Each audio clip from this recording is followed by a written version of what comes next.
अस्सलाम वालेकुम। आज हम आपको एक बड़ी खबर के बारे में आगाह करने जा रहे हैं। जैसा कि national command and operation centre ने मसाजिद और इबादत गाहों में कोरोना SOPs पर अमल दरआमद यकीनी बनाने के लिए मरासला जारी कर दिया।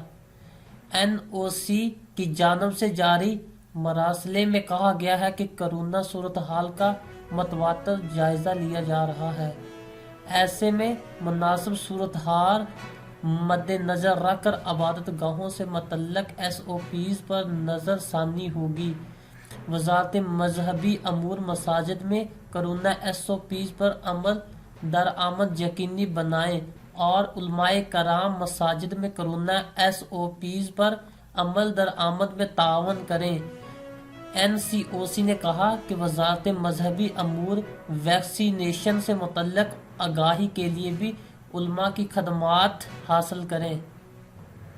अगर आप चाहते हैं कि आपको हुकूमत पाकिस्तान की तरफ से गवर्नमेंट टीचर्स, गवर्नमेंट मुलाजमीन और स्टूडेंट्स के बारे में रोज़ाना की नई नई पॉलिसियाँ और अपडेट्स इंफॉर्मेशन और पाकिस्तान के मौजूदा हालात के बारे में आप तक इंफॉर्मेशन पहुंच सके तो आप हमारे चैनल को सब्सक्राइब कर दें ताकि गवर्नमेंट ऑफ पाकिस्तान की तरफ से आने वाला हर नोटिफिकेशन आप तक सबसे पहले पहुंच सके।